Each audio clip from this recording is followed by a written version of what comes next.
Selamat datang dalam ibadah GKMI Art, Anugerah Rayon Kembangan, gereja yang hidup bagi Kristus.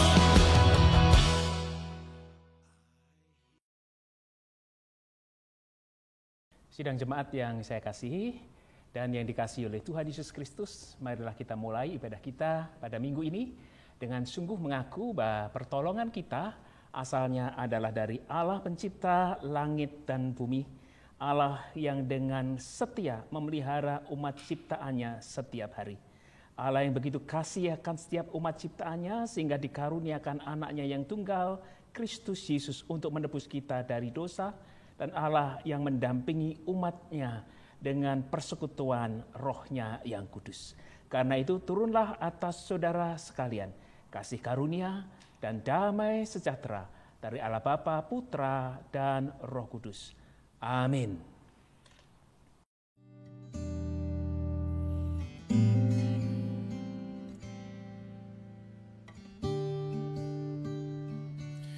Ku tahu Bapa peliharaku,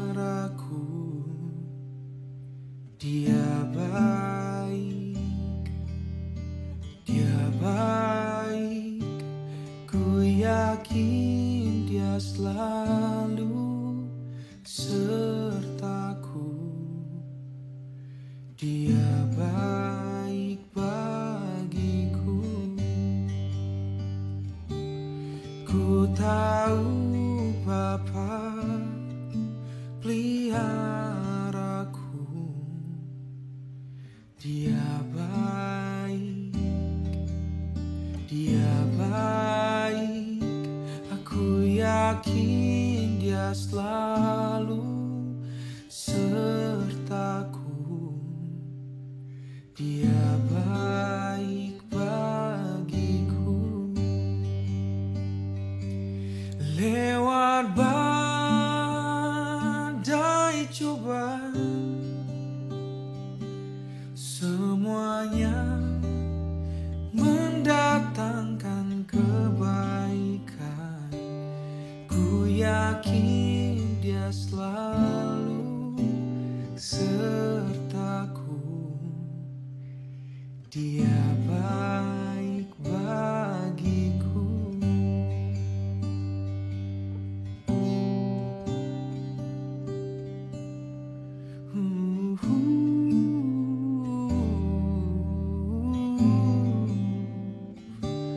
Ku tahu Bapa peliharaku, Dia baik, Dia baik. Aku yakin Dia selalu sertaku. Dia baik bagiku. Ku tahu Bapa peliharaku, Dia baik, Dia baik. Ku yakin Dia selalu sertaku. Dia baik bagiku. Lewat badai cobaan, semuanya mendatangkan kebaikan. Ku yakin Dia selalu sertaku. Dia baik bagiku.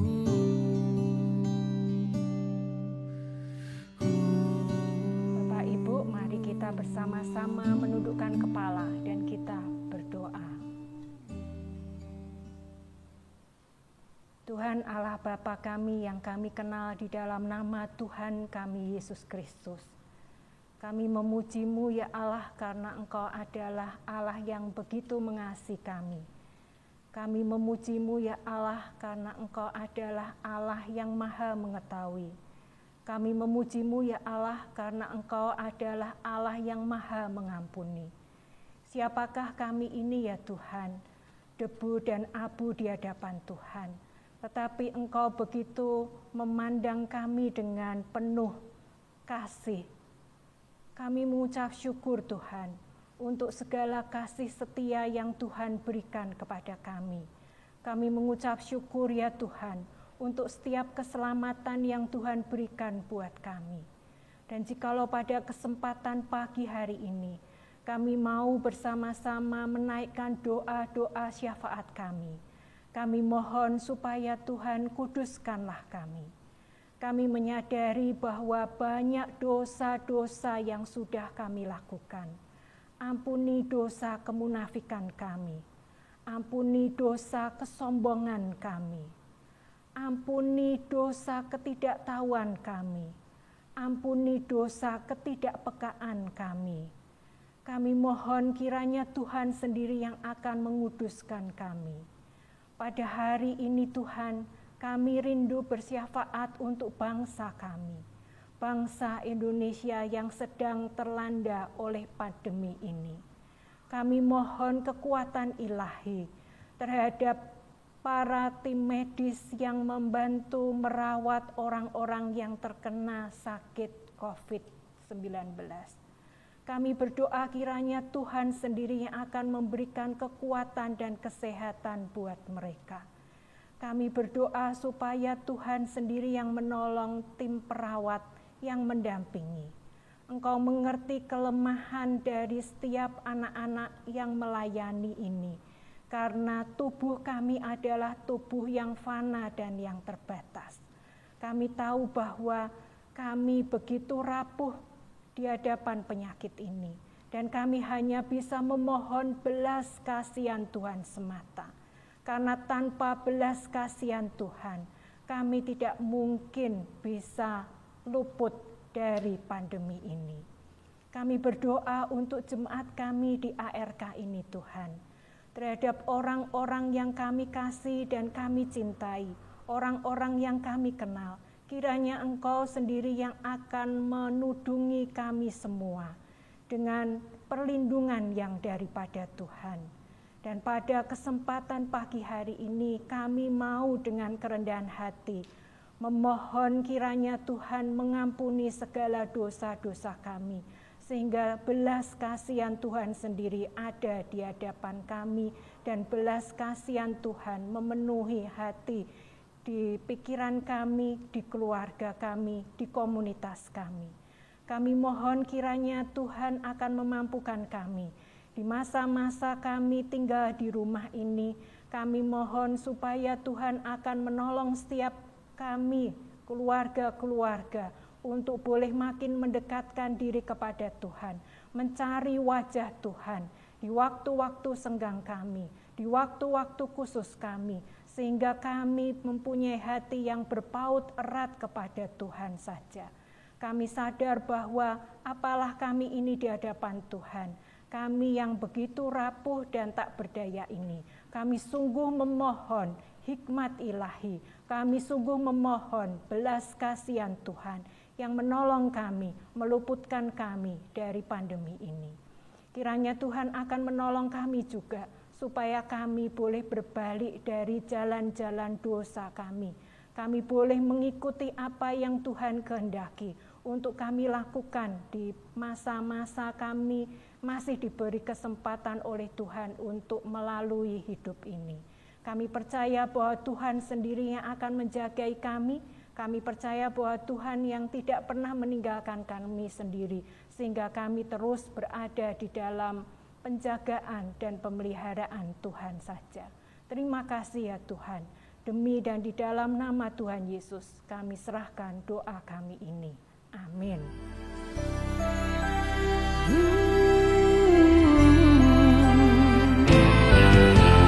Bukan dengan kekuatanku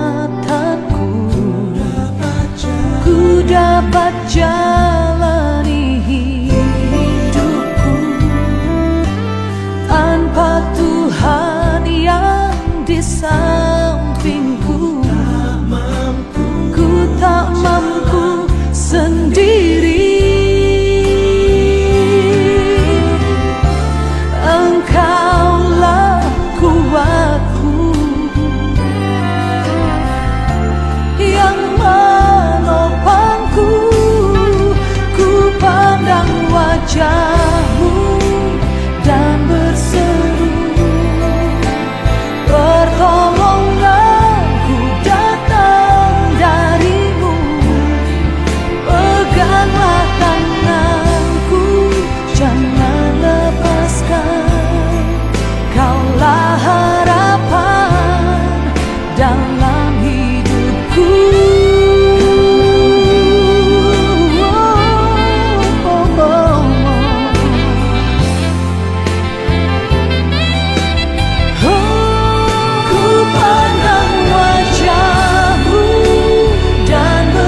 Yuk kita sebelum bersama-sama belajar dari firman Tuhan dan mendengar akan paparan kebenaran sabda Tuhan, kita berdoa terlebih dahulu. Ya Tuhan Allah Roh Kudus, berkatilah dan urapilah hamba-Mu ini dan kami semuanya.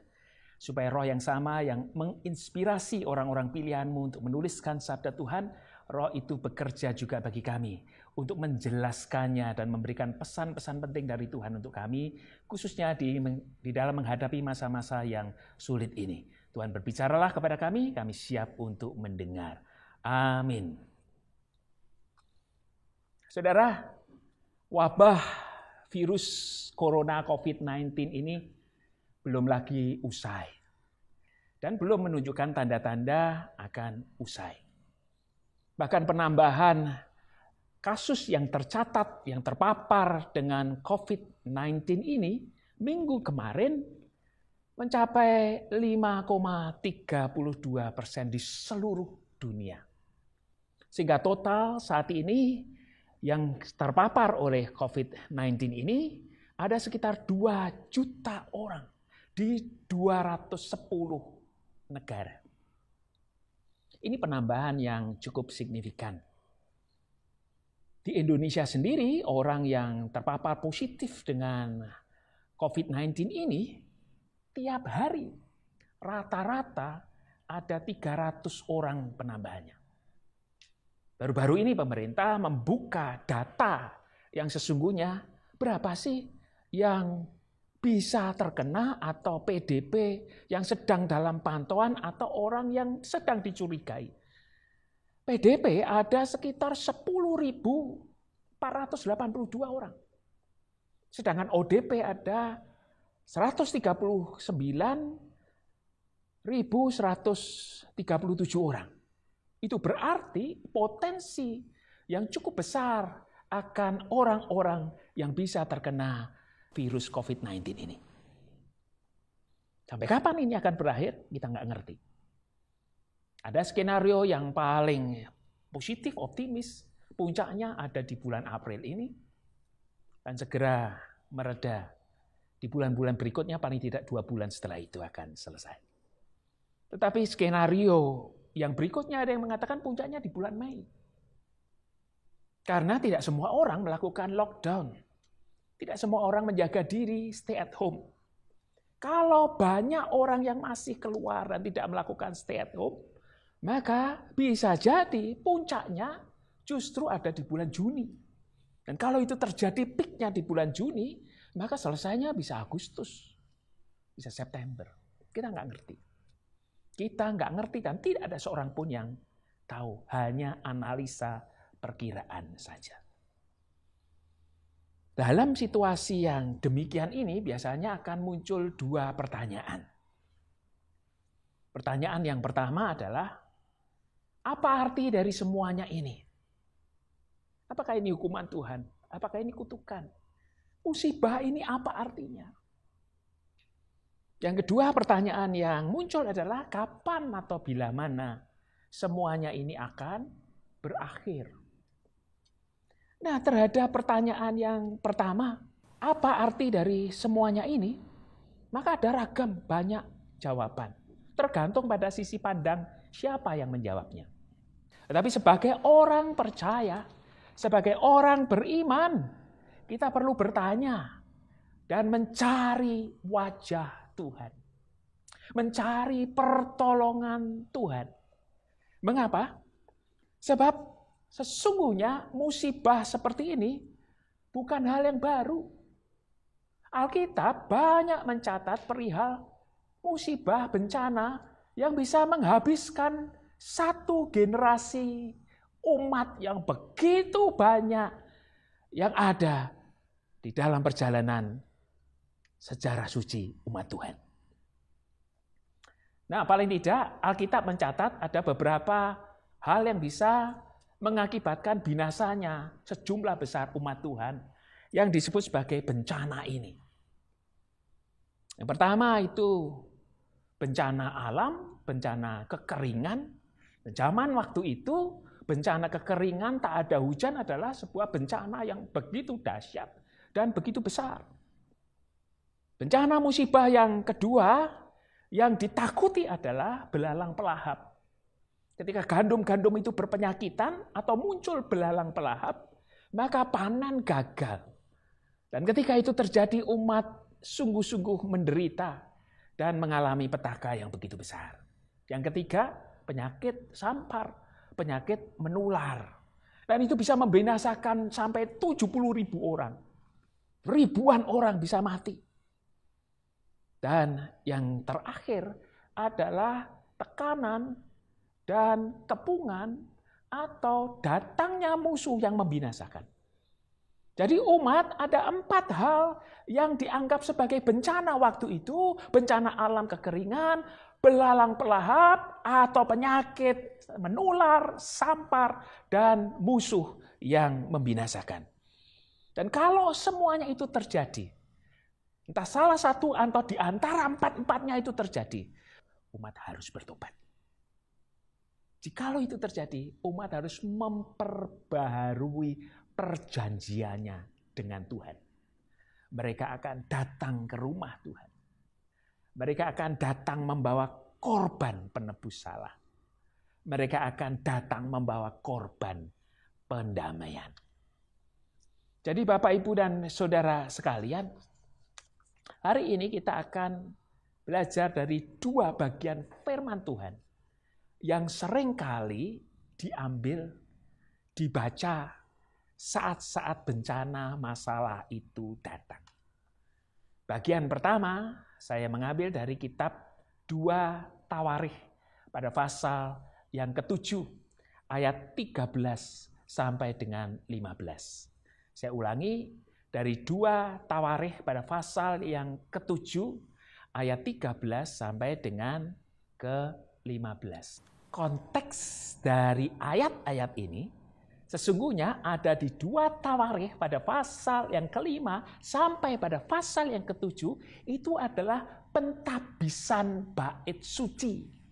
Saat bait suci itu sudah dibangun oleh Salomo, maka segera yang dilakukan oleh Salomo adalah memperbaharui perjanjian kasih setia dengan Tuhan. Maka Salomo berdiri di depan mezbah Tuhan. Dia buat mimbar tembaga 5 hasta kali 5 hasta, tingginya 3 hasta.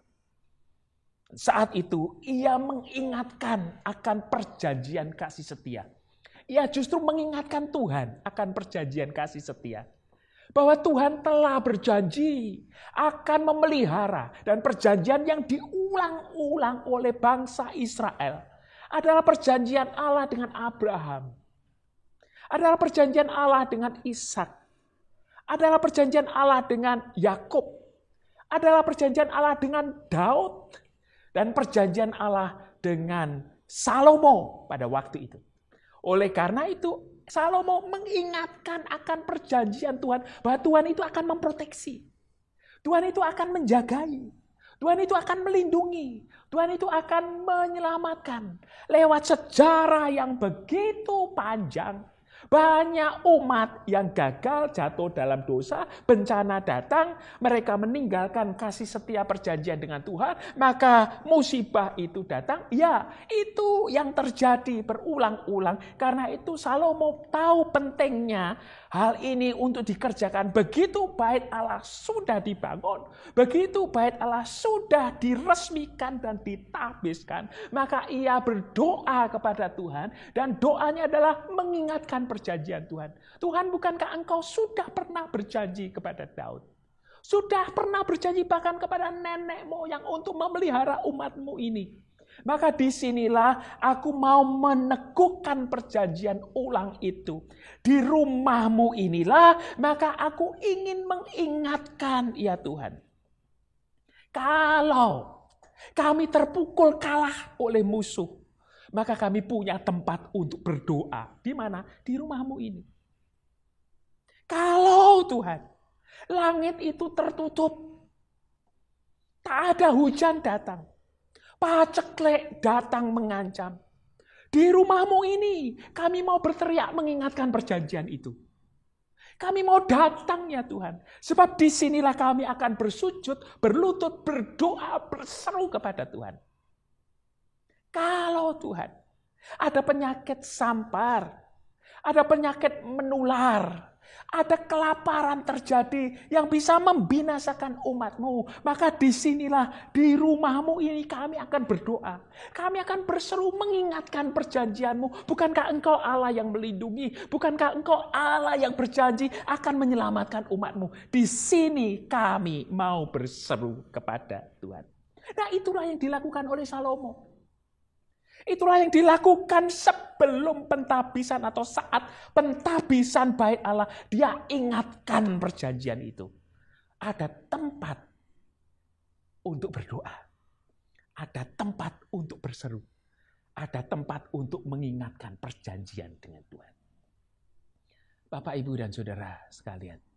Sekian lama mungkin kita melupakan perjanjian dengan Tuhan. Bahkan tidak menganggap bahwa rumah Tuhan adalah rumah untuk berseru, membaharui perjanjian dengan Tuhan. Rumah Tuhan adalah mengingatkan untuk bersyafaat kepada Tuhan. Tuhan, jikalau kepungan musuh itu begitu dahsyat mengancam, kami tahu di mana kami harus berdoa dan berseru kepada Tuhan. Tuhan, jikalau langit tertutup, jikalau paceklik panjang resesi datang, kami tahu di mana kami harus bersujud dan berseru kepada Tuhan. Tuhan, kalau penyakit sampar menular, pandemi datang mengancam, kami mau memperbaiki perjanjian lagi dengan Tuhan. Dan di rumah-Mu itulah kami akan berdoa, berseru kepada Tuhan. Nah, itulah konteksnya. Konteks di mana Salomo mengingatkan Tuhan. Ada fungsi utama dari bait suci, ada fungsi utama dari rumah Tuhan untuk memperbarui perjanjian dan mengingatkan Tuhan untuk keselamatan dan penyelamatan. Mengingatkan Tuhan bahwa Tuhan pernah berjanji, masakan Engkau membinasakan kami ya Tuhan? Bukankah Engkau pernah berjanji kepada Abraham, Ishak, dan Yakub? Bukankah Engkau pernah berjanji di Horeb dengan Musa? Bukankah Engkau pernah berjanji dengan hamba-Mu Daud? Dan karena itu Salomo mengingatkan ulang. Dan dalam konteks itulah maka sekarang kita membaca dari 2 Tawakrikh pada pasal yang ke-7. Ayat 13 sampai 15. Inilah jawaban Tuhan. Inilah jawaban Tuhan. Ketika Salomo sudah berdoa, lalu dia membakar korban dan korban itu disambut oleh Tuhan. Maka segera Tuhan menampakkan diri kepada Salomo. Dan saat Tuhan menampakkan diri kepada Salomo, maka ia berdiri di hadapan Salomo dan Tuhan berkata demikian. Ya, ayat yang ke-13. Bila mana aku menutup langit sehingga tidak ada hujan. Bila mana aku menyuruh belalang memakan habis hasil bumi. Dan bila mana aku melepaskan penyakit sampar di antara umatku. Ya, apabila itu terjadi, maka Allah berkata kepada Salomo. Dan hari ini Allah berkata kepada saudara dan saya. Maka umatku harus menyebut namaku.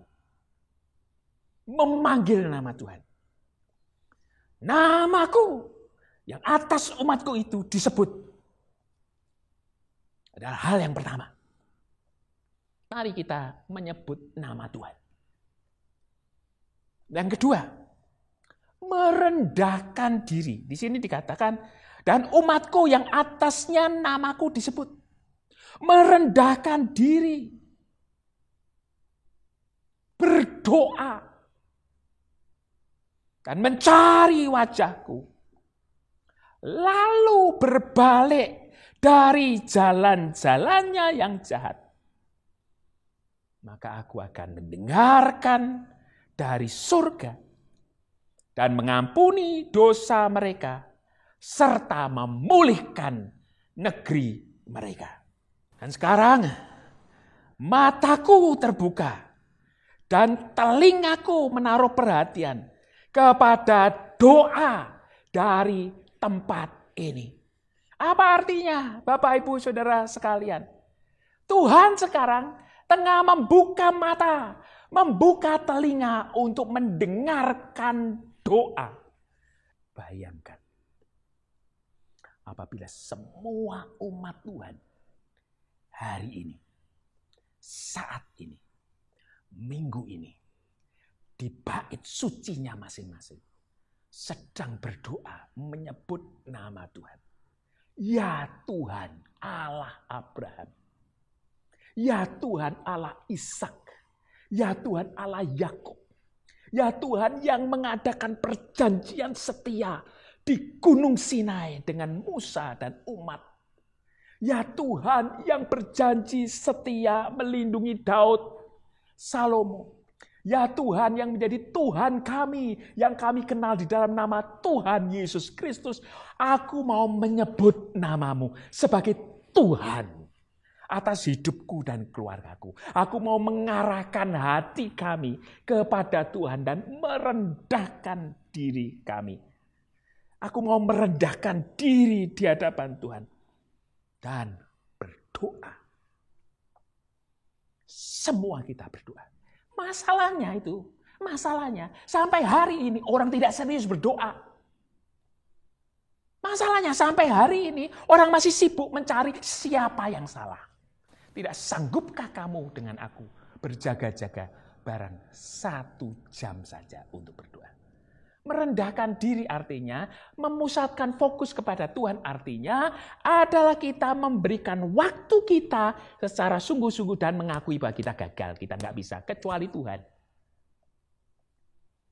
Kecuali Tuhan. Pertama-tama yang kita lakukan adalah atas namaku itu disebut. Apabila umatku berseru yang atas namanya, aku disebut. Merendahkan diri, berdoa. Ya berdoa. Sekali lagi, hari-hari ini banyak orang ngomong doa tapi tidak berdoa. Hari-hari ini banyak orang bicara soal COVID dan forward semua informasi tentang COVID-19 tapi tidak berdoa dengan sungguh-sungguh. Karena apa? Karena nggak percaya pada doa. Karena apa? Karena nggak percaya bahwa Tuhan itu ada dalam ikatan perjanjian kasih setia kepada umatnya. Sehingga jalan aja biasa aja, tanpa doa yang serius. Doanya seperti biasa saja. Padahal Salomo dengan sungguh-sungguh itu mengajak umat untuk berdoa. Dan dia membangun altar mezbah secara khusus, mimbar secara khusus. Hanya untuk berdoa kepada Tuhan dan berseru mengingatkan perjanjian Tuhan. Tuhan, bukankah engkau pernah berjanji melindungi? Tuhan, bukankah engkau pernah berjanji untuk setia? Dan kembali kepada Tuhan. Merendahkan diri, berdoa, mencari wajah Tuhan. Ya, mencari wajah Tuhan. Mencari wajah Tuhan. Sebab bahaya. Kalau Tuhan sudah berpaling daripada kita, maka kegelapan itu akan meliputi kita. Kegelisahan akan menggerogoti kita. Kecemasan akan menghantui kita. Karena itu saudara, mari bersama-sama memanggil nama Tuhan. Merendahkan diri. Berdoa. Mencari wajah Tuhan dengan mengatakan, Tuhan jangan tinggalkan kami. Ingatlah perjanjian kasih setia yang pernah kau nyatakan kepada orang-orang kudus-Mu. Aku bagian dari keturunan itu. Maka aku akan berbalik dari hidupku yang jahat. Ya, berbalik dari hidupku yang jahat. Wah, enggak ada konteks korelasinya, Pak. Hidup jahatku dengan COVID ini enggak ada. Ada. Hidup dosaku dengan situasi ini enggak ada. Ada. Kalau enggak ada, Tuhan enggak nulis ayat ini. Padahal ayat ini adalah ayat di mana penabisan bait suci. Tetapi Tuhan berkata, oke, aku akan mengikatkan perjanjianmu. Aku akan meneguhkan doamu. Sekarang aku akan melihat dan mendengar, membuka mata dan telinga. Untuk betul-betul yang serius berdoa siapa? Yang serius berdoa siapa? Serius berdoa itu artinya berbalik dari hidupnya yang jahat. Dan kalau itu dilakukan, maka Tuhan mengampuni dosamu. Siapa yang tidak berbuat dosa? Semua kita berbuat dosa. Kalau itu dilakukan, maka Tuhan mengampuni dosamu. Dan Tuhan akan mengikatkan perjanjiannya. Dan kalau Tuhan akan mengikat perjanjian, Tuhan akan memproteksi kita. Ini bukan masalah bahwa kita lebih baik daripada orang lain. Tidak. Kita lebih serius untuk berdoa dan memohon kepada Tuhan. Ini bukan berarti kita sombong dan mengatakan bahwa kita itu akan diselamatkan orang lain. Tidak, bukan.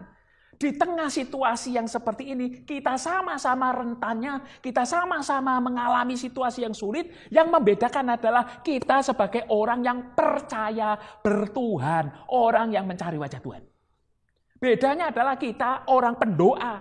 Bedanya adalah kita mencari wajah Tuhan. Bedanya adalah kita mengkoreksi diri, kita merendahkan diri, dan memperbaiki hidup berbalik daripada jalan yang jahat. Keluarga diutuhkan. Suami yang tidak lagi kasih setia kepada istri, kembali kepada keluarga. Anak-anak yang tidak hormat kepada orang tua, hormat kepada orang tua. Yang tidak menguduskan hari Sabat, dan menganggap hari Sabat adalah hari libur biasa, mulai bertobat dan menguduskan hari Sabat. Yang tidak mengindahkan doa sebagai bagian dari kehidupan iman yang utama, maka sekarang bertobat, berdoa kepada Tuhan. Kalau nggak dipaksa Tuhan, kita nggak melakukan semuanya itu. Bagian kedua, yang kerap kali dibaca, dipakai adalah Mazmur 91. Ya, bagian ini kerap kali hari-hari ini kita banyak mendengarnya, tetapi saya ingin mengajak kepada kita, di Mazmur 91 itu ayatnya yang ke-14 dan 15. Ayat 14 dan 15 dari Mazmur 91. Dan di situ dikatakan di Mazmur 91 ayat 14 dan 15, sungguh hatinya melekat kepadaku, maka aku akan meluputkannya. Jadi teriakan bahwa kita akan diselamatkan, bahwa kalau orang-orang itu rebah di kanan kiri kita masih aman dalam perlindungan Tuhan, walaupun 1000 rebah di sisimu, 10.000 di sebelah kananmu, tetapi tidak akan menimpamu, itu semua hanya akan terjadi kalau kita itu melakukan ayat 14 sama 15. Ayat 14-15 perlindungan janji setia Tuhan kembali. Ini adalah bagian dari doa Musa. Mazmur yang ditulis oleh Musa. Dan ketika itu ayat 14 berbicara apa? Sungguh hatinya, orang yang hatinya melekat kepada Tuhan, maka Tuhan akan meluputkannya. Hati yang melekat kepadaku, aku akan meluputkannya. Sama itu dengan apa yang kita baca di 2 Tawarikh pada pasal yang ke-7 ayat 13-15. Yang mencari wajah Tuhan, yang mau kembali kepada Tuhan, yang hatinya dilekatkan kepada Tuhan, maka itulah yang akan diluputkannya. Aku akan membentengi. Sebab ia mengenal namaku. Ya, namaku disebut. Kenal. Tuhan yang bernama, berpribadi. Yang kemudian kita kenal dalam diri Yesus Kristus. Karena itu dalam setiap doa kita menyebut Yesus Kristus, Allah Abraham, Ishak, Yakub, Allah yang berjanji setia dengan Musa, Allah yang berjanji dengan Daud dan Salomo, Allah yang kami kenal saat ini dalam nama Tuhan Yesus Kristus. Kalau itu terjadi, kita melekat seperti pokok anggur, ranting yang melekat, maka kita akan dialiri, dilindungi, dibentengi, sebab ia mengenal namaku.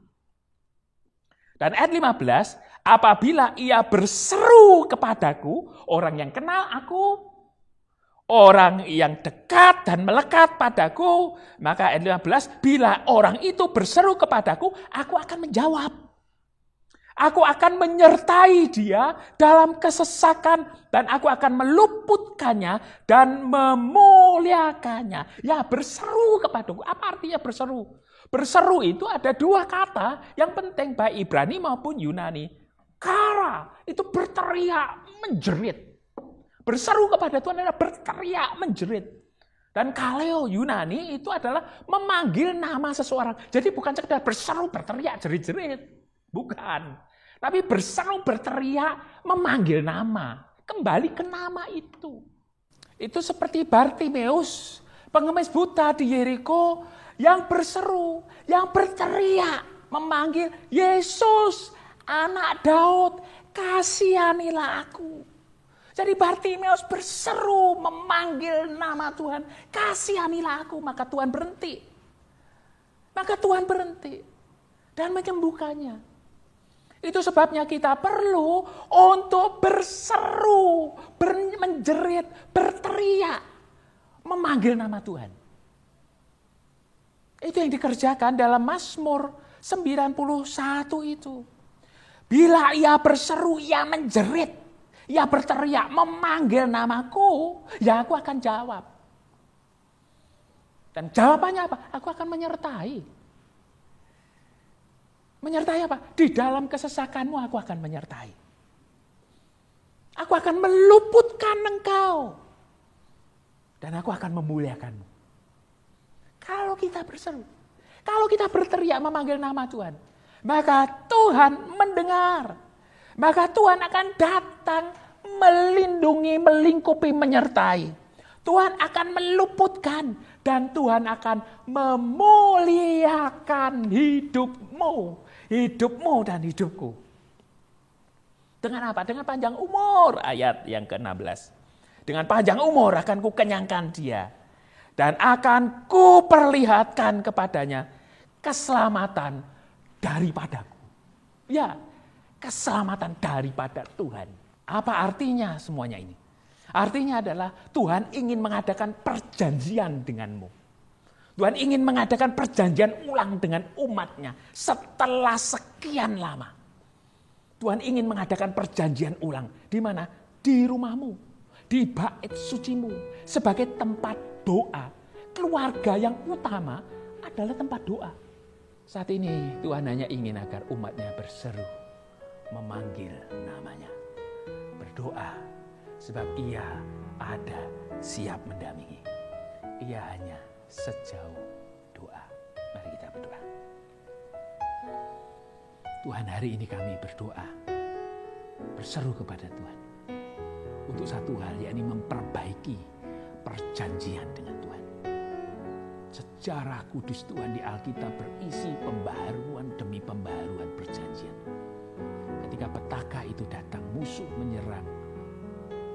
Ketika paceklik panjang mengancam, ketika penyakit sampar menular mematikan, maka umat harus kembali mengikatkan ulang dan menyegarkan perjanjian dengan Tuhan. Ya, hari ini kami mau mengikatkan perjanjian ulang dengan Tuhan untuk memanggil nama Tuhan.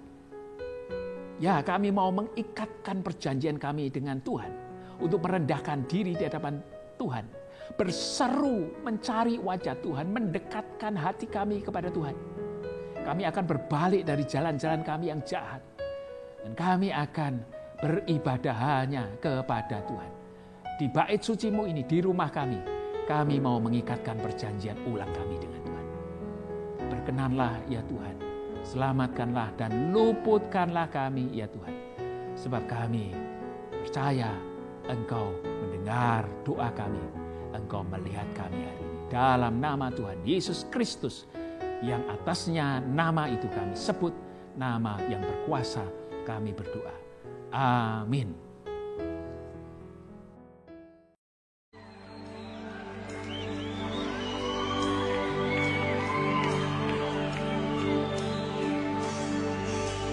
This is my desire to honor you, Lord, with all my heart.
Saudara, kita sudah belajar dari firman Tuhan, bahwa kita harus kembali kepada Tuhan, minta pertolongan Tuhan. Kita akan menyebut, memanggil, berseru kepada Tuhan, dan nama Tuhan kita panggil dan kita sebut, dan kita merendahkan diri di hadapan Tuhan. Kita berdoa kepada Tuhan dengan sungguh-sungguh, kita melekatkan, mendekatkan di hadapan Tuhan, berbalik dari jalan-jalan kita yang jahat untuk kembali kepada rahmat Tuhan. Karena itu, kembalilah kepada jalan hidup kita, kuatkan dan teguhkan hatimu, dan terimalah berkat Tuhan. Sungguh Tuhan memberkati engkau dan melindungi engkau. Tuhan menyinari engkau dengan wajah-Nya dan memberi engkau kasih karunia. Tuhan menghadapkan wajah-Nya kepadamu dan memberi engkau damai sejahtera. Maka engkau akan berkemenangan dari hari ini sampai selama-lamanya. Amin.